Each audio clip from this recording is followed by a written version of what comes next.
Just start singing. Hey everybody, welcome back to Xmas Your Enthusiasm. This week, I don't know why I say that. Today's episode, we're randomly chose AAMCO, Aamco, from season 1, episode 7. I think this is our first episode from the first season, I believe. Debuted on, because for some reason I feel it's important to tell you people this, I don't know why, on November 26, 2000. Who knows what I was getting up to in November of 2000. Anyway, AAMCO, that's Aamco, of course, and the main thrust of this story is Larry gets into a car accident and has to deal with the Aamco guy. Anyway, before we get started, don't forget, this is not a review of Curb Your Enthusiasm or the episode. What we're doing is going through each of Larry's transgressions, a word I fucking hate, just like I don't know why I keep doing listing the date of the episode. Each of Larry's transgressions, big or small, and I score each one whether Larry wins or loses that transgression. And then we'll see at the end, is Larry the big asshole we all think he is, or is he, closer? Because through 7 episodes so far, or 8 episodes, I'm sorry, his win-loss record is 40-44, so not too bad, close to 500. Anyway, let's get started. Oh, let's just say Happy Mother's Day, even though you won't be hearing this on Mother's Day unless the post-production on this goes even slower than I think it will, and this will be Mother's Day 2026. Anyway, speaking of Mother's Day, other than happy birthday to all you mothers out there, there's plenty in my life that totally rock. I sent Uber Eats. I sent a friend of mine Dunkin' Donuts, a dozen Dunkin' Donuts for Mother's Day. It's a little bit of it's an actual gift, but it's also funny because whenever I'm at her house, I get Dunkin' Donuts, and I love vanilla creams, and everybody else seems to hate vanilla creams. So I thought it'd be funny to order 12 vanilla cream donuts, Then I get a call. I'm getting blown up from Uber on my phone. I'm looking at it. I'm not answering it. What the fuck is it? And then, because I forgot, because I wasn't getting the donuts. They weren't coming to me. This is 2 hours away. I immediately forgot I'd ordered them. And I was like, why is Uber calling me? So anyway, then I realized, anyway. So long story short, not really, though. Not if I can help it, seems. The girl at Dunkin' Donuts tells me for an order that big of vanilla creams, I'm going to have to call ahead a day or two so they can prepare for it. So is that crazy? Like, who thinks ahead that far about vanilla cream? Is vanilla cream that of an odd flavor? I wouldn't think so. Like, they don't have a dozen laying around. Anyway, so yeah, like I got to think ahead next time I want to get somebody donuts with my beloved vanilla cream. But anyway, I thought that was kind of weird. Got a call ahead. My Panera Bread update. I'm still wrapped up, twisted about the tipping thing. But also, I've noticed that while I love taking advantage of the Sip Club thing, it's outrageous. I've already this month. It tells me I've saved $60, and I've really only been here throughout the course of a day to take advantage of it, like 4 days. The unfortunate part is, as much as I love doing that, their iced tea is absolute trash. I mean, I'm sucking down this shit by the gallon every day, and even for just like plain unsweet iced tea, it is garbage. I'd rather drink the water out of my sink. And I don't mean the running tap water. I mean water that's been sitting in my sink. But I just love being a part of the Sip Club thing at Panera Bread. I'm just destroying it for now, so we'll see. Do you get kidney stones from drinking that much tea or something? I don't know. Okay, anyway. First transgression is a mild one. It's not really a fight, but it's enough of something. It's Larry comes walking in, and Cheryl's talking to some friend of hers that we never saw before or again. And the friend has borrowed a videotape of Larry's movie he did called Sour Grapes, which he brings up a lot in the beginning, I think, and then just kind of never does again. And then the girl, I think he's like, how'd you like it or whatever. And the woman, she's trying to be nice. It's obvious she didn't fucking like it, which is the theme whenever he does bring up sour grapes. But she was just trying to be nice about it, very tactful. Like she's like, I like the cover, or, whatever. And Larry knows that she's bullshitting. And to his credit, he was starting to get a little snippy. You think he's going to turn into a sarcastic asshole, Larry, but he did keep it together. I'm going to give him credit. He gets the win here because he kept his cool. But why is she returning a tape of Larry David's movie to Larry David? Like, does he only have one copy of this movie he wrote and produced? Like a real Hollywood movie?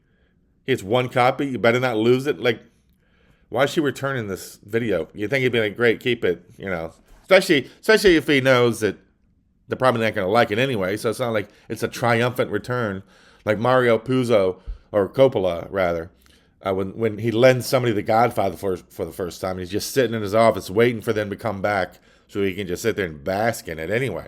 So why is Larry even like, why would she even have to return it anyway? Anyway, Larry was nice, so we'll give him credit anyway. So he starts out 1-0. I think he starts out with a win. I haven't studied it, and I'm not gonna do the work.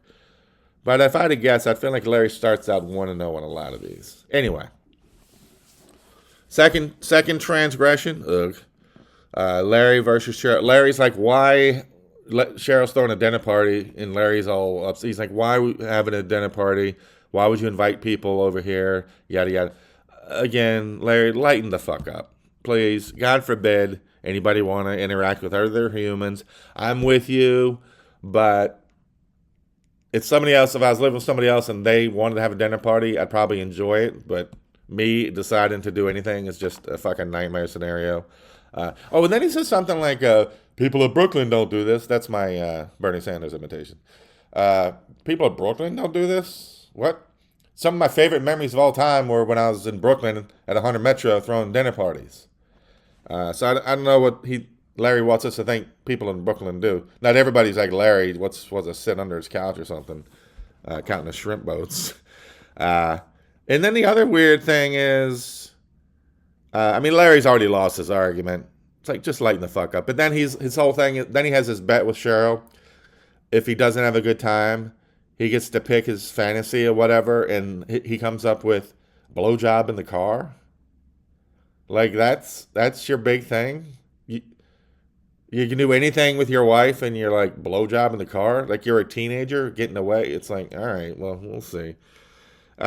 Next transgression, another mild one, but it's Jeff coming after Larry for not congratulating him on buying a new car. Jeff buys a new car, and then he waits, and then he gets upset with Larry for not congratulating him. Like, I can see if, like, he's like, hey, I got a new car, and Larry immediately doesn't say anything, and then he busts his chops, but he's like been waiting. It's like Larry with the condolences thing, but now it's about a fucking new car. Does anybody give a shit? Like, is this a thing people do? Anyway, it's just really weird. But the weirder part was,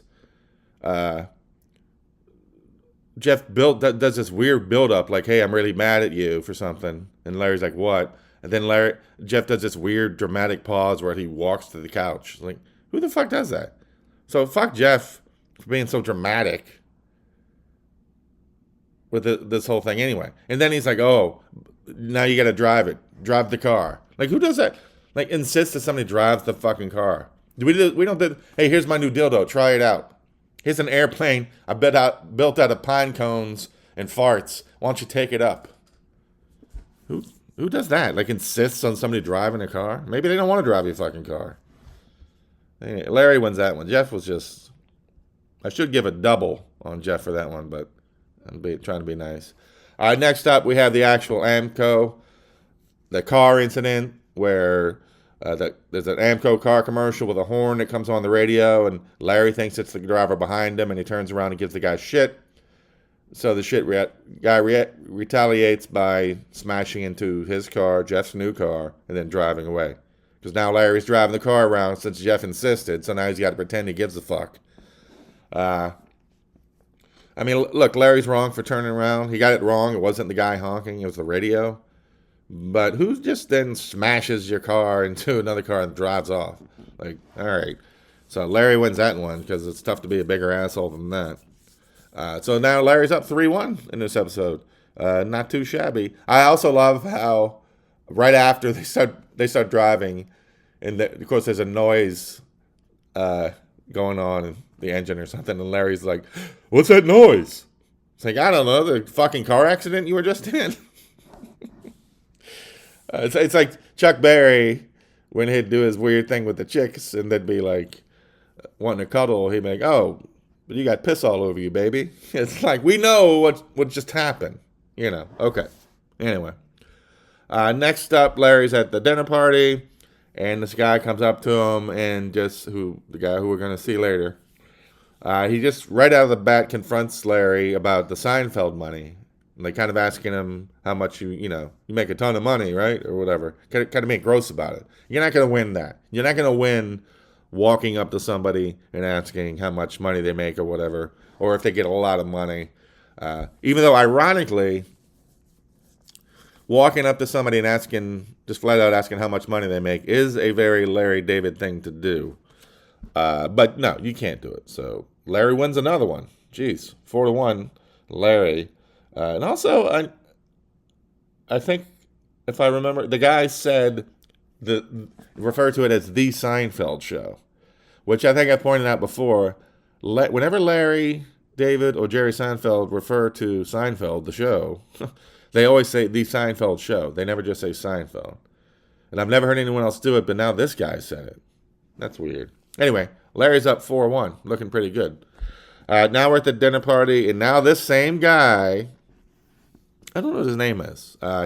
His real name, the actor, is Mike Haggerty, who you'd recognize if you look him up. I think he died a couple years ago. He was in that Bridget Everett show, Somebody Somewhere, or Somewhere. Yeah, fantastic show, but I think he died during the film of that. He's been in a million things. Everyone loves him. He's great. But in this episode of Curb, he is a shithead. Take a listen to what happens here. So, first of all, not only does he take Larry's chair at the head of the table, but he literally elbows him, shoves him aside to take the chair. It's like, what the fuck? Then he makes it worse by doing this big announcement, like it's his house. Like, all right, everybody sit down and relax and enjoy your dinner. Just dive right in. He does this whole fucking L train to Coney Island, please stop for closing doors. Whatever. Like it's his fucking place. And then he makes it even worse by diving in with a prayer. Now let's all do a prayer together, saying grace or whatever. It's like bam, bam, bam. That is a fucking rare. I don't know if it'll ever happen again. Rare hat trick win for Larry 3 times in the same scene, back to back to back. This other motherfucker fucks up. This asshole, he's just handing Larry buckets out there in the court. And it's like he's begging to be in the, what we've talked about, where we're learning that sometimes it just helps to have a bigger asshole in the room. He's gunning for the Hall of Fame of this. So Larry goes from 4-1 to 7-1, just like that, thanks to this guy. This may be shaping up to be Larry's best episode yet. But one thing going on throughout that scene I noticed is when interacting with these people that have showed up as guests, Larry's trying to make an obvious point that these white people, like white Protestants or whatever, Cheryl's crew, I guess, are just boring as fuck. And he says he's joking, but he says next time, you promise me you'll bring some Jewish people in. And you know what? He's fucking right. These people are duller than fuck. We've all been with them. Some of you maybe are them.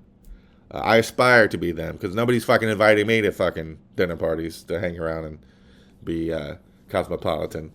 But yes, a couple of Jewish guys showing up, Jewish chicks, whatever, not chicks, would definitely liven up, and they'd be way funnier than this crew. And there is a pecking order, there is a hierarchy. Of course, at the absolute top of this pyramid, the fun, hangout, pyramid is, of course, old black guys. Right underneath them, old black women. But if you find yourself in a room, if you ever see three old black guys in a room together, go to them. Don't try to talk. Don't try to be all, we're buddies. Just try to listen, and you will be entertained. It is fantastic in every way. So Larry's right. Let's get some non-boring motherfuckers in the house here. All right, next transgression. Ugh. We have Larry complaining to Cheryl, confronting her about the toothpaste. Not a big thing, but Larry's right.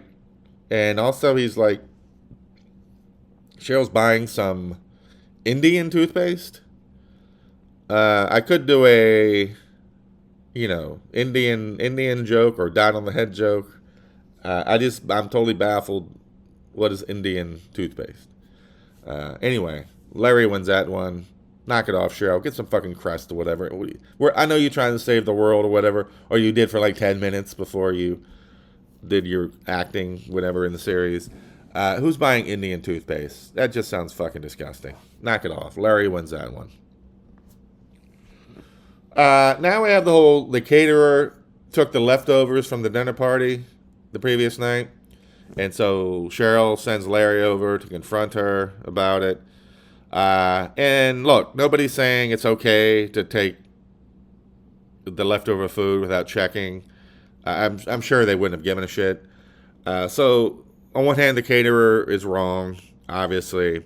But number one, we see it's not even a lot of food. Number two, Larry just literally hands it all to a homeless guy anyway. And oh yeah, gee, what do you know? The whole thing is idiot, fathead, fat fuck Jeff's fault anyway. Apparently he has this fucking thing with the caterer. She brings home the food, gives his fat ass a fucking taste. Now, I don't know why the caterer didn't just fucking say that when Larry confronts her. I mean, he comes in her house and accuses her of this. I would have just immediately collapsed. Hey, guess what? It's your fucking buddy set me up to do this shit. Go yell at him. So I don't know why she took it. The caterer is kind of in a tough spot. So somehow, well, not somehow, totally because it's fucking asshole Jeff's fault, we got to give that a loss to Larry. I mean, that whole thing was orchestrated. Again, the caterer could have just said, hey, I don't give a fuck, talk to Jeff about it. Larry's winning streak in this episode is over. He goes to 8-2. But he rebounds nicely with the win. He shows up at Jeff's and, busts his chops. He's not really angry. He just kind of busts his chops about the whole setup where Jeff gets some of the food. He's eating fucking orange chicken and apple tarts at 7 in the morning because that's normal. But one interesting thing is Larry accuses him of eating the food, and Jeff just immediately says, stop it. And then they just carry on with another conversation, whatever. It's funny because earlier, and I think Jeff does this throughout the series, but when he's confronted with some bullshit he's done, he likes to go, yeah, it's no problem. I love when guys do that. Just, you found out I robbed $10 million from your house? It's no problem. Like, we're supposed to go, oh, well, he says it's no problem. And it seems to work here. Jeff just says stop it, and Larry just says stop it. Now, the last time Jeff did the whole no problem thing we saw in here was when he admitted to jerking off, spraying his jizz all over Larry's house, even after he ate an ox and drank a barrel of wine or something. But anyway, we talked about that in the previous episode. So anyway, Larry rebounds with a nice win, goes up 9-2. And now we have, again, maybe history's greatest monster on Curb. The guy who had confronted him and took the chair and did the prayer and took his underwear and everything that runs with air. Now Larry, he's got a strange phone message from this guy. Yes, phone messages were a thing back in the dark 2000s, people. I say that as if there are young motherfuckers listening to this, please. So the guy leaves a message on his machine, like, Larry, call me, something's bothering me. Call me.